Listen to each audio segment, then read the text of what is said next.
우리는 지난 시간에 기원전 605년에 느부갓네살 왕이 1차로 예루살렘을 공격한 결과로 다니엘이 바빌론으로 망명을 갔다는 이야기까지 했었는데요.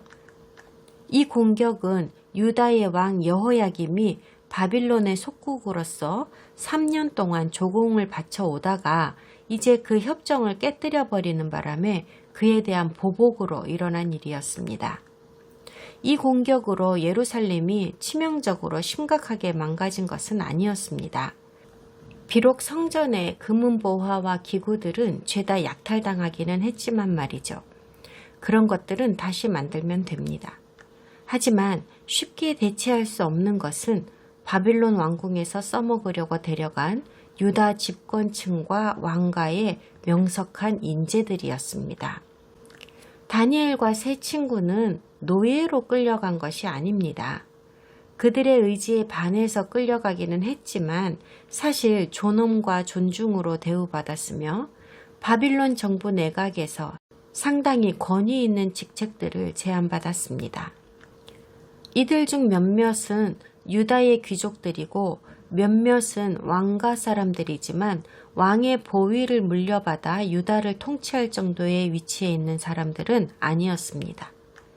바빌론으로 끌려간 건 이 네 사람보다도 훨씬 많았지만 다니엘서는 이 네 사람에게 포커스를 맞추고 있습니다. 그 중에서도 또 특별한 한 사람, 바로 다니엘이 중심 인물입니다. 1장 4절에서 바빌론으로 끌려간 이 네 젊은이들은 지식과 학문이 뛰어나고 재주도 좋으며 게다가 잘생기기까지 한 청년들이라고 설명합니다. 그들에게 제일 먼저 일어난 일은 바빌론 문화와 언어를 배우기 위해 학교에 보내어진 일인데요. 갈대아 사람이라고 번역된 카스디임인들이 이들의 교육을 맡았습니다. 갈대아인이라고 하는 사람들에 대해서는 알려진 바가 그닥 많지 않기 때문에 성경을 번역하는 데 있어서 항상 문제가 발생해 왔습니다. 갈대아라는 용어 자체가 아마도 시대마다 서로 조금씩 다른 의미로 사용되었던 것 같습니다.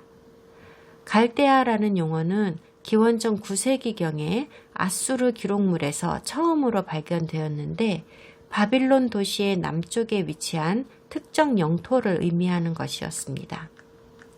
이 지역의 사람들은 느부갓네살의 통치를 받기 전까지는 주변 지역들로부터 다양한 분야에서 많은 영향을 받고 있었기 때문에 매우 지식이 많고 현명하며 언어에 능통하고 예술과 마법과 천문학에도 뛰어난 사람들로 알려져 있었습니다.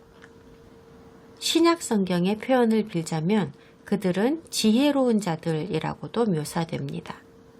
당시 그 지역 주변에서는 아람어가 통용되고 있었지만 갈대아 사람들 중에서도 엘리트 계급에서는 아카디아어를 사용했던 것으로 보입니다. 일반 사람들이 말하는 언어와 그래도 좀 배웠다고 하는 사람들이 말하는 언어가 서로 다른 이런 현상은 당시의 중동 문화권에서는 흔히 찾아볼 수 있는 일이었습니다. 예수님 시대에는 히브리인 노동자 계급에서는 아람어를 사용했고 바깥으로 퍼져나가 있던 유대인들은 헬라어라고 하는 그리스어를 사용했고 제사장 계급인 레위 지파와 유대 귀족들은 히브리어로 소통했습니다.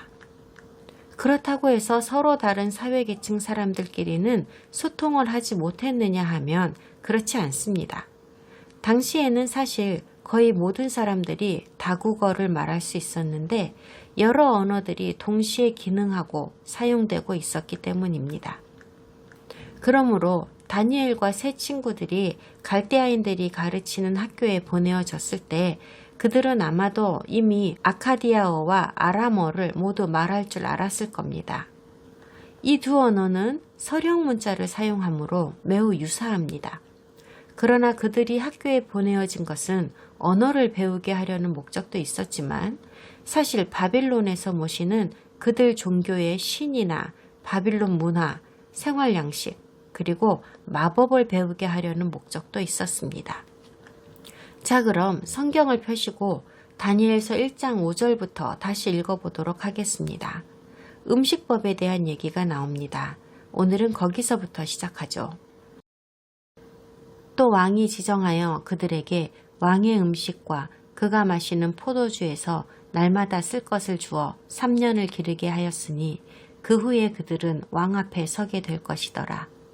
그들 가운데는 유다 자손 곧 다니엘과 하나냐와 미사엘과 아사랴가 있었더니 환관장이 그들의 이름을 고쳐 다니엘은 벨드사살이라 하고 하나냐는 사드락이라 하고 미사엘은 메삭이라 하고 아사랴는 아벳느고라 하였더라. 다니엘은 뜻을 정하여 왕의 음식과 그가 마시는 포도주로 자기를 더럽히지 아니하리라 하고 자기를 더럽히지 아니하도록 환관장에게 구하니 하나님이 다니엘로 하여금 환관장에게 은혜와 긍휼을 얻게 하신지라. 환관장이 다니엘에게 이르되 내가 내 주 왕을 두려워하노라. 그가 너희 먹을 것과 너희 마실 것을 지정하셨거늘 너희의 얼굴이 초췌하여 같은 또래의 소년들만 못한 것을 그가 보게 할 것이 무엇이냐. 그렇게 되면 너희 때문에 내 머리가 왕 앞에서 위태롭게 되리라 하니라.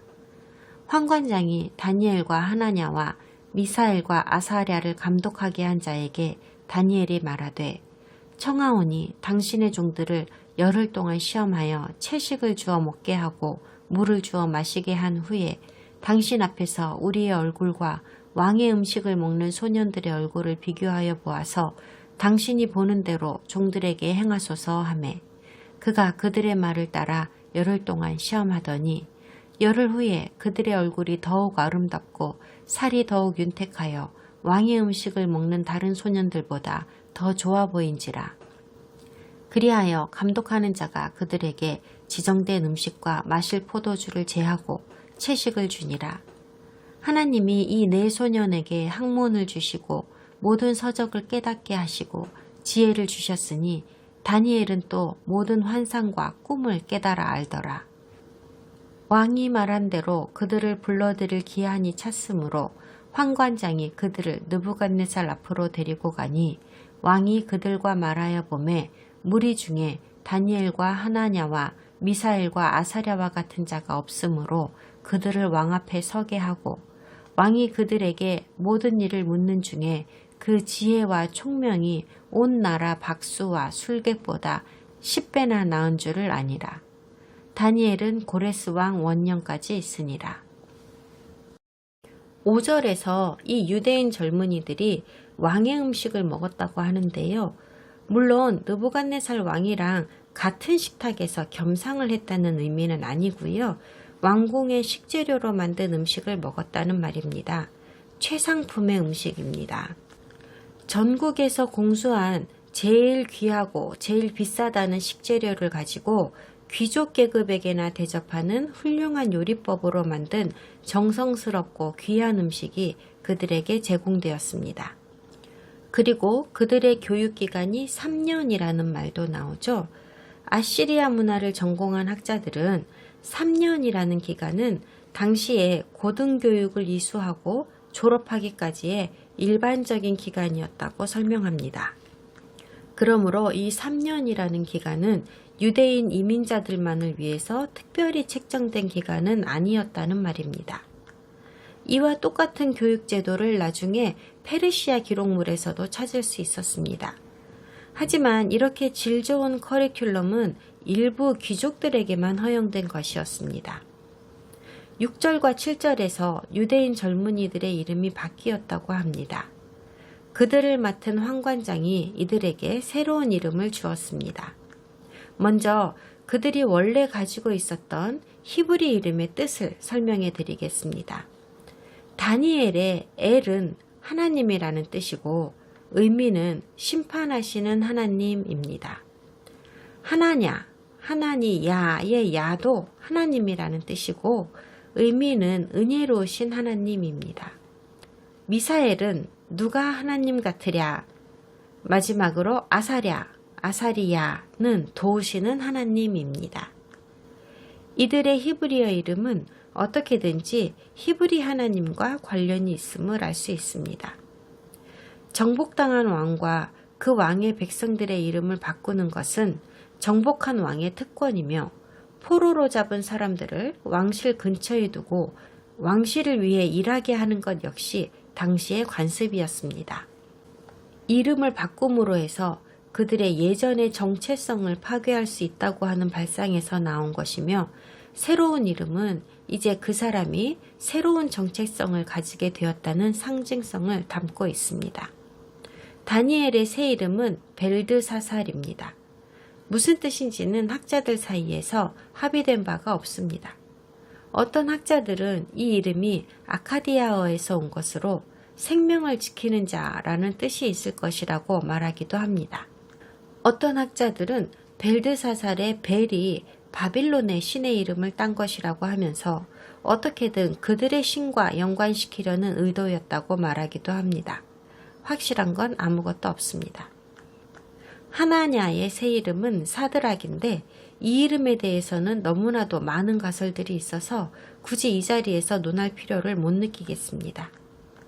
미사엘의 새 이름은 메삭인데, 이것은 아카디아어로 내가 괄시받는다, 뭐 그런 뜻입니다. 마지막으로 아사랴가 아벳느고로 바뀌었는데요. 학자들은 이 이름에 대해 이렇게 합의하였습니다. 아벳느고의 느고는 필사 과정에서 생긴 오류일 것이다. 외국어를 번역하다 보면 특정 자음이 이렇게도 들리고 저렇게도 들리는 경우가 있습니다. 발음하는 사람에 따라서 달라지는 것들이 있는데요. 원래 아람어의 느고는 느보라는 발음과 매우 흡사하게 들리기 때문에 사실 아벳느보를 아벳느고로 잘못 적었을 것이다 라고 설명합니다. 느보는 네보라는 단어의 연음형인데요. 네보는 바빌론의 지위 높은 신의 이름입니다. 그래서 이 설명이 맞다면 아벳느보는 네보의 종이라는 뜻이 되는데요. 꽤 말이 되는 해석입니다. 그런데 8절에 가서 어째서 이들의 이름을 바꾸어야 할 필요가 있었는지에 대한 진정한 이유가 등장합니다. 우리가 이들의 바빌론 이름이 무슨 뜻인지를 자세하게 들여다본 이유도 이것입니다. 앞의 구절에서 이 유대인 젊은이들에게는 왕으로부터 직접 하사된 음식이 제공되었다는 말씀을 보았습니다. 그런데 다니엘은 이 음식을 받지 않기로 결정했습니다. 그 이유는 자신을 더럽히지 않기 위해서라고 합니다. 왜죠? 그 음식은 토라 율법에 맞지 않을 수 있기 때문입니다. 영적으로 정결하지 않은 음식일 수 있기 때문입니다. 다니엘이 왕의 명령을 따르는 와중에도 거룩함을 포기하지 않기 위해서 앞으로 나서는 모습을 보이면서 그룹의 지도자로 부상하는 장면입니다. 다니엘은 이 상황이 그의 신실한 신앙에 대한 시험이라고 여긴 것 같습니다. 그가 음식을 거부한 이유는 이 음식이 토라에 의해 정해진 음식 종류에 해당하지 않아서가 아닙니다. 이 음식들 중 일부는 분명히 바빌론 우상에게 바쳐졌던 것일 수 있기 때문입니다. 따라서 예식적으로 부정해졌을 가능성이 있었던 거죠. 그들은 그런 음식을 먹고 있었거든요. 여기서 잠깐 멈추고 성경의 음식법인 코셔 율법에 대해서 여러분이 잘못 알고 있는 것들에 대해 간략하게 설명드리겠습니다. 심지어 유대인 공동체 사이에서도 잘못 알고 있는 것들이 있습니다. 음식과 관련된 토라 율법은 두 가지로 분류됩니다. 첫 번째 분류는 어떤 것이 음식으로서 허용되는 것이냐 하는 것이고, 두 번째 분류는 음식으로 허용된 것을 어떻게 다루어야 하느냐 하는 것입니다. 앞의 것은 무엇을 음식이라고 하는가 하는 정의에 관한 이슈이고, 뒤의 것은 먹을 수 있는 음식이라고 하여도 어떻게 다루느냐에 따라 부정한 것이 될 수도 있으므로 결국 음식이 아니게 될 수도 있다는 취급법에 대한 이슈입니다. 기술적으로 정결하다, 부정하다는 말은 음식이냐 아니냐를 구분하기 위해 사용되는 기준이 아닙니다. 음식이냐 아니냐를 결정하는 기준은 허용되느냐 금지되느냐입니다. 정결하다, 부정하다는 음식을 다루는 방법과 관련이 있는 것인데, 만약 허용되는 음식이라고 할지라도 적법하게 다루어지지 않았다고 한다면 이것은 예식적으로 부정한 것이 되어서 결국 먹을 수 없는 물건이 된다는 겁니다. 음식과 관련된 신약의 난해 구절을 푸는데도 매우 중요한 열쇠가 되는 설명이니까 주의해서 잘 들어주세요. 모세가 음식법을 받은 레위기에서부터는 음식이라는 용어는 오로지 음식으로 허용되는 것만을 일컫는 것이 되었습니다. 왜냐하면 성경에서는 사람이 충분히 입에 넣고 먹을 수 있는 것이라고 하더라도 음식이라고 허용하신 것이 아니라면 더는 음식이라고는 말하지 않게 되었기 때문입니다. 현대의 우리 서양인들은요, 오로지 먹을 수 있는 것이냐 아니냐의 기준으로만 음식인 것과 아닌 것을 구분합니다. 먹어도 몸에 해가 되지 않고 영양분을 공급할 수 있기만 한다면 그것은 음식이라고 하고, 먹으면 죽거나 몸에 해를 끼치는 것은 음식이 아니라고 정의합니다. 그래서 곤충이나 벌레나 파충류나 맛이 정말 그지 같은 식물이라도 과학적, 의학적 차원에서 사람이 먹어도 해가 되지 않는 것이라면 음식이 될 수도 있습니다. 그러나 성경적 관점에서는 아무리 입에 넣고 먹을 수 있는 것이라고 해도 토라 율법에서 음식이라고 허용하신 것이 아니라면 사람이 먹어서는 안 된다고 하십니다. 특별히 구원받은 사람이라면 더더욱 그렇습니다. 창세기부터 요한계시록에 이르기까지 모든 성경은 히브리 문화와 히브리 개념 안에서 히브리어로 쓰여진 히브리 문학이라는 점을 반드시 기억하십시오. 그러면 성경이 특별하게 다른 정의를 요구하지 않는 한은 하나님께서나 히브리인들이 음식이라고 부르는 것은 오로지 모세의 율법에 의하여 허용된 목록들만을 의미한다고 하는 것을 이해할 수 있게 됩니다. 그 목록의 밖에 있는 것들은 아예 음식의 범주에는 들어가지도 않습니다. 그러니 성경에서도 그 목록 밖의 것들에는 음식이라는 명칭을 적용하지 않습니다. 그러므로 우리는 구약이든 신약이든 음식에 관한 말씀을 만나게 되면 이 점을 반드시 꼭 기억하셔야만 합니다. 특별히 신약 성경에는 고린도전서 8장의 말씀과 같이 기독교인들 사이에서 왈가왈부하는 구절들이 종종 등장하는데요. 일단 그 부분을 좀 읽어드리겠습니다. 여러분 귀에 아주 익숙한 구절입니다.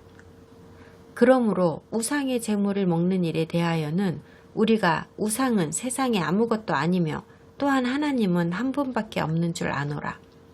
비록 하늘에나 땅에나 신이라 불리는 자가 있어 많은 신과 많은 주가 있으나 그러나 우리에게는 한 하나님 곧 아버지가 계시니 만물이 그에게서 났고 우리도 그를 위하여 있고 또한 한 주 예수 그리스도께서 계시니 만물이 그로 말미암고 우리도 그로 말미암아 있느니라.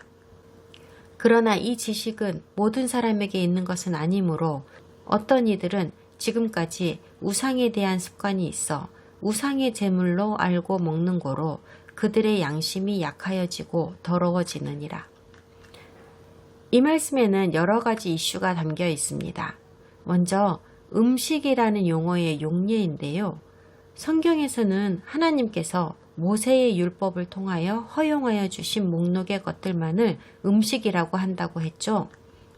그런데 이 경우에는 음식이 우상에게 바쳐진 제물이라고 하죠. 그러므로 이 음식은 예식적으로 부정하게 되어버렸습니다. 이 구절에서 말하는 제물은 분명히 바쳐진 음식이거든요. 돼지나 말이나 이런 것들처럼 처음부터 아예 음식이 아닌 것들을 바친 것이 아니라는 말입니다. 이 구절을 어렵게 생각하는 우리들을 위해서 바울은 바로 그 다음 대목에서 이것을 설명하여 주었는데요. 원래 애초부터 우상이라는 것은 존재하지도 않았던 것이기 때문에 아무것도 아니라고 합니다.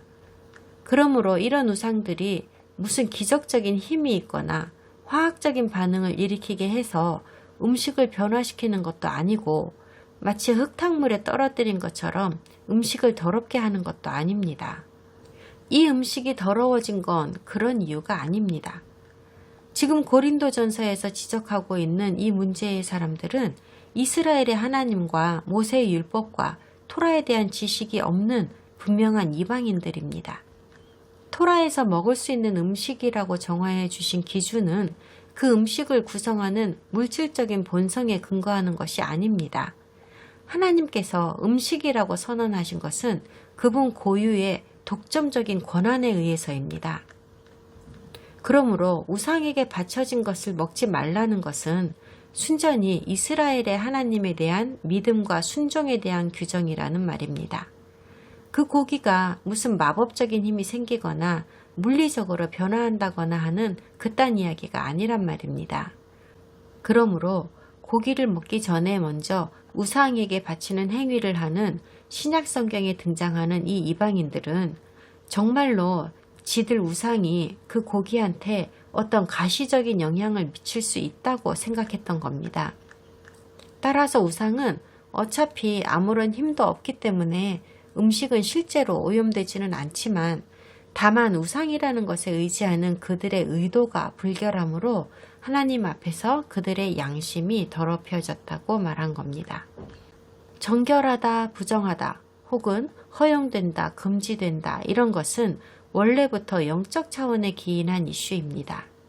영적인 것이 이 물질 세계에서 실행되려다 보니 이런 식의 구분이 지어지는 겁니다.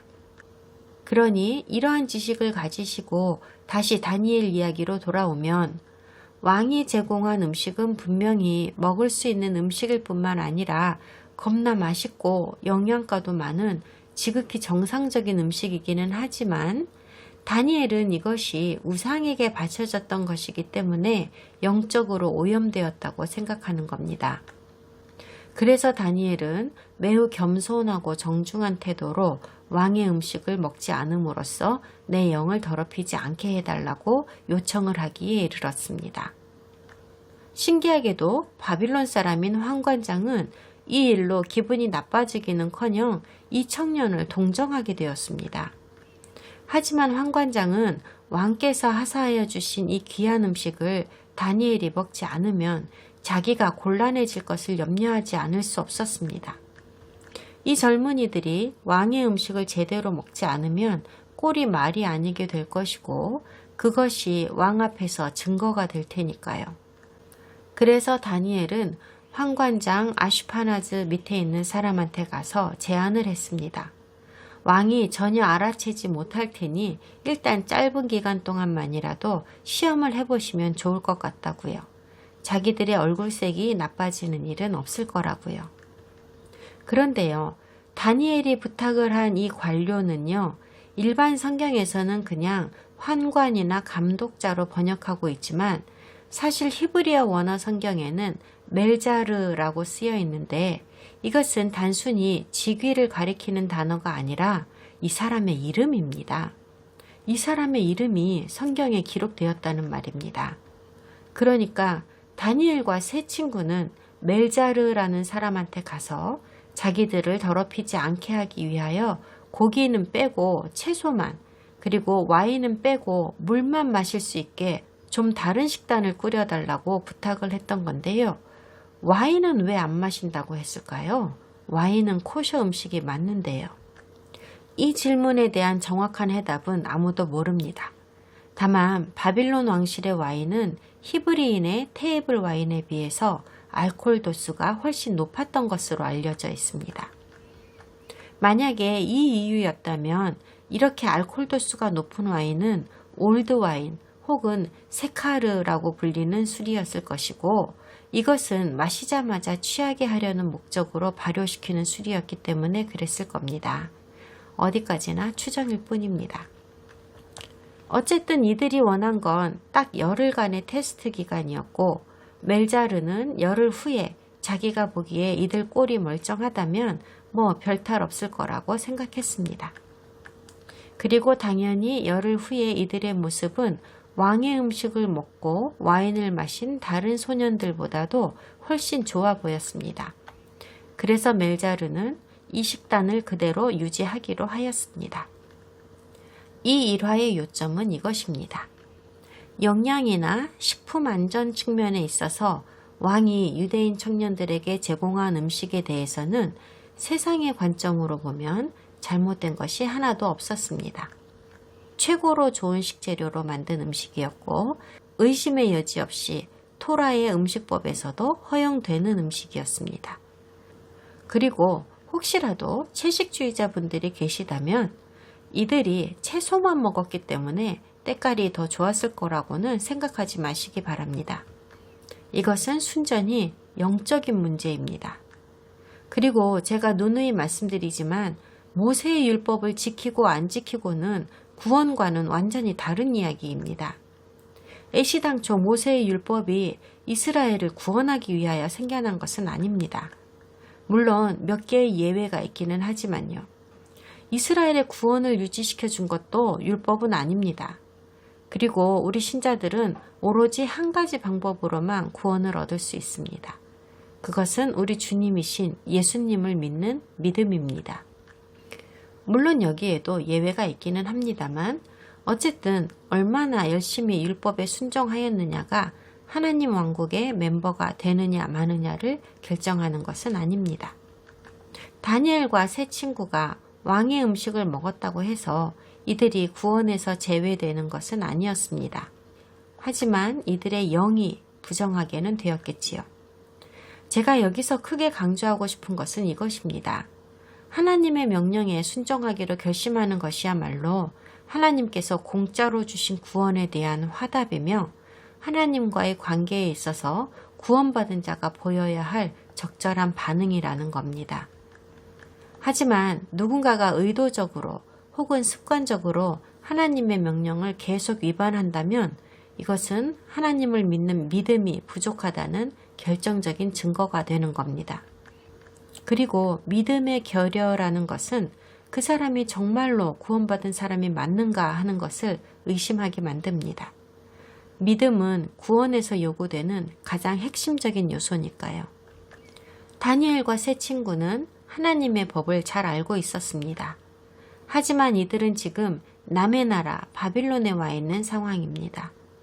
이들은 과연 이렇게 도전적인 상황에서도 하나님의 음식법에 순종해야 할지를 놓고 고민했나요? 아니면 이교 문화 속에서도 꾸준히 하나님의 법에 순종함으로써 단호하게 여호와의 말씀을 훌륭하게 증거하여야 한다고 생각했나요?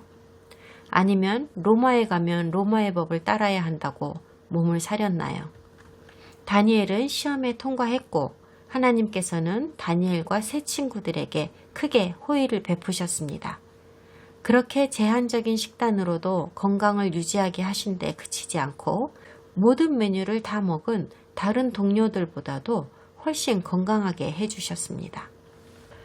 채소만 먹고 물만 마시는 사람들에게서 나타날 수 있는 당연한 결과가 아닙니다. 이것은 순전히 하나님의 초자연적인 은혜가 있었기 때문에 가능했던 일입니다. 그리고 멜자르와 그의 상사인 아스파나즈도 복을 받았을 거라는 건 의심의 여지가 없습니다. 느부갓네살 왕이 유대인 젊은 청년들을 유다에서 데려와서 정부 관료의 보직을 약속하고 바빌론에 새 이름을 주고 3년간의 고퀄리티의 최고의 교육을 받게 하고 왕의 식탁에서 바빌론 최고의 음식을 먹게 한 데는 다니엘과 하나냐와 미사엘과 아사랴의 정체성을 근본적으로 변화시키려는 아주 중요한 목적이 있었다는 것을 이해하여야만 합니다. 지혜롭고 신실한 유대인 젊은이들이 왕의 궁정에 들어오게 되었고 왕은 그들을 바빌론 궁정에 충실하는 훌륭한 바빌로니안으로 만들고 싶었습니다. 그러려면 이들의 유산과 전통과 나라와 신앙에서부터 분리시켜야만 했습니다. 이들의 유산과 나라와 신앙에서부터 분리시키려는 의도로 이 모든 것을 베푼 것이었습니다. 궁극적인 목표는 이들이 처음에 바빌론에 도착했던 때와는 전혀 다른 사고방식을 가지게 만드는 것이었습니다. 새로운 정체성으로 변화시키기 위해서 필요한 가장 기본적인 요소는 바로 장소와 이름과 교육과 식단을 바꾸는 것이었습니다. 그리고 정체성 변화를 위한 이 네 가지 요소들 중에서도 이 이야기에서 가장 비중을 두고 말씀하시는 요소가 무엇인지를 눈치채셨습니까? 바로 식단입니다. 이것은 우연이 아닙니다. 저는 기회가 있을 때마다 이방인 기독교인들에게 이 사실을 자꾸자꾸 상기시켜 드립니다. 최초에 아담과 이브가 창조되었을 때 그들에게는 아무런 규정도 정해져 있지 않았습니다. 오로지 딱 한 가지만 빼고요. 그들은 오로지 딱 하나의 계명으로 만들어진 토라를 받았습니다. 그 딱 하나의 계명이 무엇인지 혹시 기억하십니까? 여호와 하나님이 그 사람을 이끌어 에덴 동산에 두어 그것을 경작하며 지키게 하시고 여호와 하나님이 그 사람에게 명하여 이르시되 동산 각종 나무의 열매는 네가 임의로 먹되 선악을 알게 하는 나무의 열매는 먹지 말라. 네가 먹는 날에는 반드시 죽으리라 하시니라. 죄라는 것은 아예 존재하지도 않았던 지극히 깨끗하고 완벽한 그 세상에서 인류 최초의 부부에게 주어진 하나님의 유일한 명령은 현대과학과 조직신학을 기반으로 하는 이방인 기독교에서는 터무니없고 비논리적이라고 치부하고 있는 바로 그 음식법이었습니다. 아브라함과 이삭과 야곱이 있기도 훨씬 이전인 최초의 인류에게 주어진 최초의 율법은 바로 음식에 관한 율법이었다는 말입니다. 동산에서 그들에게 금지된 것은 아무것도 없었습니다. 그들은 모든 것을 다 먹을 수 있었습니다. 오로지 딱 한 나무에서 나는 딱 한 종류의 과실만 빼고는요. 유대교와 기독교에서 전혀 이견이 없는 것은 그 과실을 먹은 결과로 아담과 이브가 독에 중독된 것은 아니라는 점입니다. 그 과실은 확실히 먹을 수 있는 것이었을 뿐만 아니라 엄청 맛있다고 성경은 말씀하십니다. 음식법을 위반한 결과로 죄라는 것이 저절로 생겨났습니다. 그리고 그 죄라는 것이 생겨난 결과로 죽음이라는 것이 들어왔지요. 육체도 죽고 영도 죽게 되었습니다. 하나님께 순종하면 그 결과로 영적 축복을 받게 되고 하나님께 불순종하면 그 결과로 영적 저주를 받게 된다는 원리를 아담과 이브의 선악과 이야기와 토라의 음식법인 코셔 율법을 통하여 우리에게 보여주시는 겁니다. 귀 있는 분들은 들으시기를 바랍니다. 제발 쉐마하시기를 기도드립니다. 17절에서 이 네 소년이 훌륭한 영적 선물을 받았다고 합니다. 그러나 여기에서 또 선택하심과 두드러짐의 구별이 만들어집니다. 다니엘은 세 친구나 바빌론으로 끌려온 이름 모를 다른 유대인 젊은이들과는 구별되는 능력을 받았다고 하죠. 꿈과 환상을 이해하는 재능이 있었다고 합니다. 그럼 이 네 명에게 주어진 특별한 선물이라고 나열된 학습력이나 지혜는 어떤 능력을 말하는 것일까요?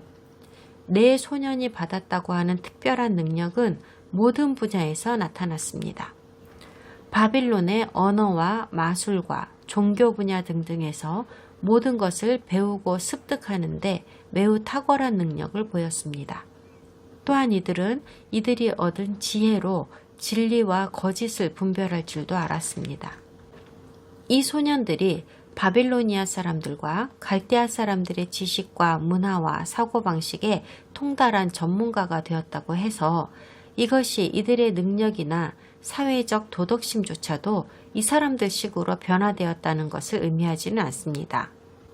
그리고 특별히 다니엘은 느부갓네살이 신뢰하는 바빌론의 그 어떤 브레인보다도 바빌론의 체제에 대한 지식이 훨씬 출중했습니다.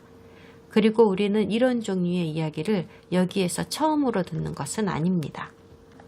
모세가 애굽 사람의 학수를 다 배워 그 말과 행사가 능하더라.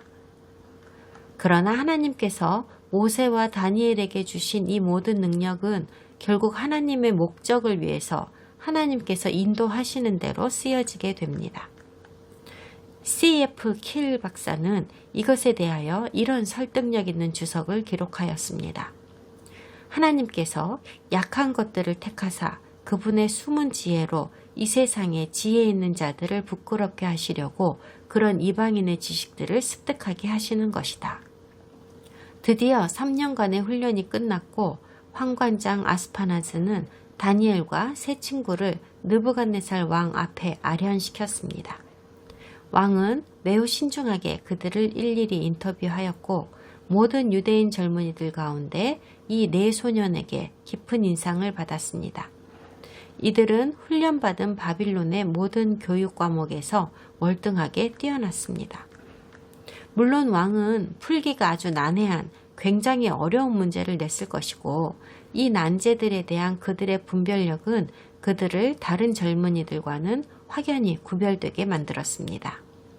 다니엘 1장은 다니엘이 고레스 왕 1년까지 있었다는 말씀으로 끝이 납니다. 성경 비평학자들이 다니엘서에 있는 몇몇 구절들을 붙들고 늘어지면서 다니엘서가 허구로 만든 가짜 이야기라고 주장한다는 이야기를 제가 다니엘 서문 시간에 말씀드렸는데요. 바로 이 구절이 그 몇몇 구절 중 하나입니다. 고레스 왕은 페르시아의 사이러스 왕과 같은 사람입니다. 바빌론 제국이 그 세력을 유지하고 있는 동안 다니엘은 바빌론 왕을 계속 섬겼습니다. 그리고 페르시아가 바빌론 제국을 찬탈한 후에는 페르시아 왕을 섬겼죠. 그런데 다니엘 10장에 가면 이런 말이 나옵니다. 바사왕 고레스 제3년에 한 일이 벨드사살이라 이름한 다니엘에게 나타났는데 그 일이 참되니 곧 큰 전쟁에 관한 것이라. 다니엘이 그 일을 분명히 알았고 그 환상을 깨달으니라. 다니엘서가 허구이자 모순투성이라고 주장하는 성경 비평학자들은 이렇게 말합니다. 봐라, 다니엘 1장에서는 분명히 고레스 원년까지 있었더라 라고 해놓고 10장에서는 고레스 3년에 그 환상을 보았다고 하지 않느냐. 그러니까 다니엘은 고레스 1년까지 공직에 있었는데 뒤에 가서는 3년이라는 뜬금없는 말이 나온다면서 다니엘서의 저자가 사기꾼이며 역사의 무지한 작자일 뿐만 아니라 다니엘서 자체가 허구라는 증거가 이것이라고 말합니다. 이게 바로 무식하면 용감하다는 말에 아주 좋은 예입니다. 논리와 과학에만 중점을 두고 관심을 엉뚱한 대로 돌리면서 달은 보지 않고 손가락이 어쩌고 저쩌고 하는 꼴입니다. 성경의 권위를 땅바닥에 떨어뜨리려는 시도이지요. 먼저 이런 설명을 하고 있는 것 자체가 매우 유감스럽다는 말씀을 드립니다. 그런데 현대 성경 비평학자들이 활동하기 이전까지는 기독교 안에서도 다니엘 1장 21절의 말씀은 바빌론에서 페르시아로 제국이 바뀌었어도 다니엘은 여전히 공직에 있었음을 설명하는 구절이라고 해석했었습니다. 원년까지의 까지로 번역된 단어인 히브리어 에드를 설명해 보겠습니다. 이 단어로 비평학자들은 고레스 원년에 다니엘의 공직 생활이 끝났음을 지적하고자 했거든요. 그런데 브라운 브릭스 사전에서는 에드라는 단어를 이렇게 설명합니다. 뭐뭐까지, 뭐뭐 동안에, 뭐뭐 할 때에. 그러므로 기간을 확정짓는 의미에 그치지 않고 이렇게도 저렇게도 유연하게 적용할 수 있는 뉘앙스를 가지는 단어입니다. 그러므로 이 구절의 적절한 해석은 다니엘은 정권이 바뀌어서 고레스 왕이 통치를 시작한 원년 동안에도 여전히 공직 생활을 하고 있었다고 보면 됩니다. 그런데 다니엘서가 계속 진행되다가 10장 1절에서 이 말씀의 부가적인 설명이 될 정보가 제공되는데 다니엘에게 다른 환상이 임한 시점을 설명하면서 그것이 고레스 왕 3년이라고 하거든요. 그런데 이 구절은 시점은 알려주지만 다니엘이 공직에 있었는지의 여부는 드러나지 않습니다. 그러니까 까지나 동안에를 문제 삼을 이유가 애초부터 없었던 겁니다. 그렇지만 성경 비평학자들은 여전히 10장 1절의 말씀은 단서를 제공하는 것이 아니라 오히려 혼란만 가중시키고 있다고 주장합니다. 이런 것만 보아도 좀 배웠다고 자찬하는 신학자들이 현대에 성경을 하나님의 말씀이라고 생각하며 정직하게 연구하려고 애쓰는 성도들을 쓰잘데기 없는 데에 열정을 쏟게 만들면서 얼마나 큰 어려움을 겪게 하는지를 알 수 있습니다. 지난 한 세기 동안 거의 모든 기독교 교단들과 일부 유대교 세계에까지 영향을 미친 대다수의 신학들 때문에 성경은 하나님께서 주신 불변하며 오류 없는 신성한 말씀이 아니라 그저 그냥 좋은 책이라는 수준 정도에서 연구되어 왔고, 그런 배경 때문에 이런 주장과 태클이 난무하게 된 것입니다. 그리고 그들에게 있어서는 그리스도 역시도 좋은 사람이었던 건 맞지만 신성하신 하나님의 아들은 아니게 되었습니다. 다음 시간에 우리는 느부갓네살이 무서운 꿈을 꾸고 어쩔 줄 몰라 하는 이야기가 담긴 다니엘 2장을 시작할 겁니다.